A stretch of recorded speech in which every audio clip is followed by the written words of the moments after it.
It was back on February 26th that 17-year-old Trayvon Martin, walking down the street, was killed in the town of Sanford, Florida. He was black and unarmed. The neighborhood watch captain who shot him is Hispanic. Still, it took a few days for the major Florida papers to cover that news. And it wasn't until 10 days later that the killing drew a bit of national media attention from the AP and Reuters, the Huffington Post, and CBS This Morning.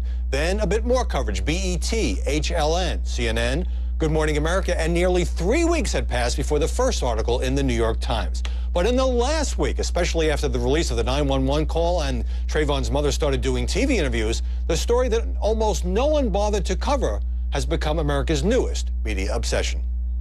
There's word tonight that the FBI has decided to take action in that case of the 17-year-old gunned down by a man who said he was acting as a neighborhood watchdog. The use of deadly force against a teenager carrying nothing more than a bag of Skittles, shot and killed by a man who was carrying a gun. Tonight's lead, the growing national outrage over the killing of 17-year-old Trayvon Martin. The killing of 17-year-old Trayvon Martin by a neighborhood watchman is shaking America to its very core. We begin tonight with breaking news. A major new development in the killing of 17-year-old Trayvon Martin in a gated community in Florida. So what explains the initial lack of attention to this terrible tragedy and the eventual explosion of media interest? Joining us now from Tampa, Eric Deggans, media and television critic for the Tampa Bay Times. Here in Washington, Lauren Ashburn, founder and editor-in-chief of DailyDownload.com, where I'm a contributor to the Huffington Post and former managing editor of USA Today. And Derek McGinty, the anchor at WUSA, the CBS affiliate in Washington. Derek McGinty, how is it that this inexplicable tragedy was largely ignored by the national media for 2 to 3 weeks? Well, you know, you got to look at, first of all, where it happened. It didn't happen in New York City. It didn't happen in L.A. It happened in a place called Sanford, Florida, where nobody even knows that that's right outside Orlando until this story actually happened. Secondly, you know, the reality is this. Black men get shot down in big cities all the time. It took a while for folks to begin to understand the importance of this. And I got to be honest, I went to my news people at Channel 9 a couple of weeks ago.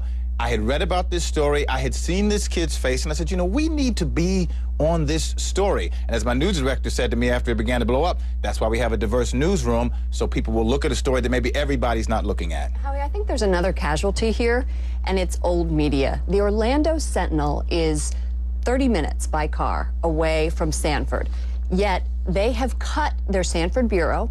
They have cut half of their staff, and I don't think that in this case it's really fair to blame them for not getting on this story. I happen to have in my hand the story that the Orlando Sentinel ran, not the next day, but the second day after the killing. I'll hold it up right here. It's 4 paragraphs devoted to what is now considered a national outrage. Because that's somebody who's covering it from, you know, the newsroom in Orlando. They don't have the money and the resources. Advertising is down, and they can't be everywhere at once. And it took a while, Howie, for it to become something other than just an aggravated assault, where we really could figure out what happened. Eric Deggans, you're in Florida. What changed? What happened to transform this case from a Florida story to a national one? Yeah, that's what I wanted to point out, was that this case has evolved. One reason why I don't think there was a lot of national coverage was that the police at first backed up George Zimmerman's story. They said that it seemed as if his story about it being self-defense was what happened. And they claimed that it was under investigation for a long period of time. It wasn't until the family started speaking out to the press, which took about a week. That's when you started to see the national stories on March 7th and March 8th. And then when we had the release of the 911 tapes, and people could see that some of the things that the police had said about the incident, saying that George Zimmerman didn't know the race of Trayvon Martin, the kid who was shot and killed, saying that, you know, see this indication that they had asked George Zimmerman not to follow Trayvon Martin, but it seems that perhaps he did anyway. Okay, more details came out. And when those things came out, it became a huge story, because then some of the things the family was saying seemed to be more accurate. Derek McGinty, I don't want to harp on race, but if a white 17-year-old unarmed kid carrying a bag of Skittles was shot and killed in any small town in America, would it take 2 weeks for the national media to find that story? I don't know. It would depend on how he was shot and killed and the circumstances around how he was shot and killed. I think that you're right that race does play a major role in this, because, again, we hear stories about black young people being shot a lot. We need to, it was the details of this one that really began to draw people into it and got everybody so very excited and worked up about it. And again, I give credit to the parents on this one because they refused to let it die. You know, they kept talking about it. They kept talking about it so that it wouldn't just go away, which you get the sense that's kind of what the folks in charge down there wanted. I also give credit to social media, Howie, because I think that once the parents started to speak out, you see advocacy groups like change.org, which started a petition that now has 1.8 million signatures calling for the arrest of George Zimmerman. You also have people who are just now beginning to use the hash mark of his name, and you've got celebrities coming out like Spike Lee or LeBron James. And you have reporters asking President Obama about it, and him making the comment about if I had a son, it would look like Trayvon. So now it almost seems like it's reached sort of TV soap opera status. You know, but I think you also have to give some credit to some of the black media who are covering the story. 1 second, Eric. From some of the News One and some others that were on this story from the beginning and giving it play sort of under the radar. Right. But black folks knew this was going on before the mainstream media got into it. And that is true, and I noticed that, for example, black columnists like Charles Blow at the New York Times and Jonathan Capehart at the Washington Post, they were on this case before their organizations were fully weighing in, which made me think that a lot of white journalists were just asleep at the switch. Eric. Well, one of the things I wanted to point out is that what we need at this point is more reporting on what actually happened and and a closer look at how the police handled this situation. One of the things that's missing here is that George Zimmerman, the person who shot Trayvon, has not been talking publicly. He's kind of vanished. He seems to have an attorney that's now talking. And the one thing that I think people are losing sight of is that there's some very specific issues in Sanford. The way the police deal with black suspects, deal with crimes involving black people, that I think initially the family was worried about. It has become this larger issue, this larger example of sort of how race plays out in the criminal justice system. But I don't want us to lose sight of the fact that there are some very specific problems in that neighborhood involving the police, involving crime, and involving how you take a look at people who look a certain way, who resemble people who are committing crimes in the area. That's what we need to focus on, and I'm afraid that we're losing that because people want to make these larger points about national issues. There's a lot we don't know here. George Zimmerman's attorney told Anderson Cooper on CNN on Friday night that his client had a broken nose, but we don't know how the altercation happened. That hasn't been widely picked up. I'm wondering if this has now become driven by ideology. MSNBC covers this hour after hour after hour. It covers this as an outrage. I'll get to Al Sharpton's role in a moment. And Fox News has done very little on the case, relatively speaking. Sean Hannity saying maybe it was just a terrible mistake.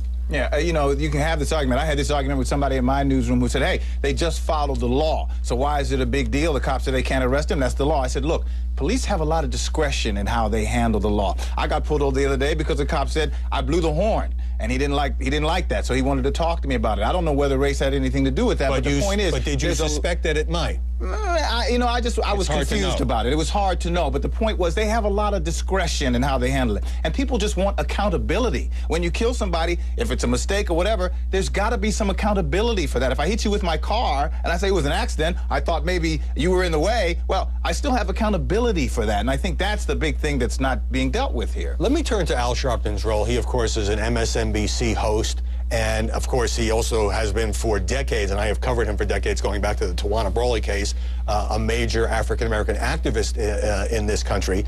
And in this particular case, I want to play you, we've put together 3 different clips. This is from Thursday. Sharpton goes down to Sanford, Florida. He speaks to a rally about 5 p.m. You'll see that first. Then you'll see him doing his show from the same location where he's acting as, if not a journalist, certainly a commentator. And then you'll see him speaking to the rally again. The show's at 6. The second tape is in the 7 p.m. hour. Let's take a look at that. We came for permanent justice. Arrest Zimmerman now. That's what this rally is about. Nearly a month ago, a tragedy took place just beyond the gates behind me. Earlier today, Trayvon's parents, attorney, and I met with the Justice Department here. And later tonight, we'll rally for justice for Trayvon. Trayvon represents a reckless disregard for our lives that we've seen too long. And we come to tell you tonight, enough is enough.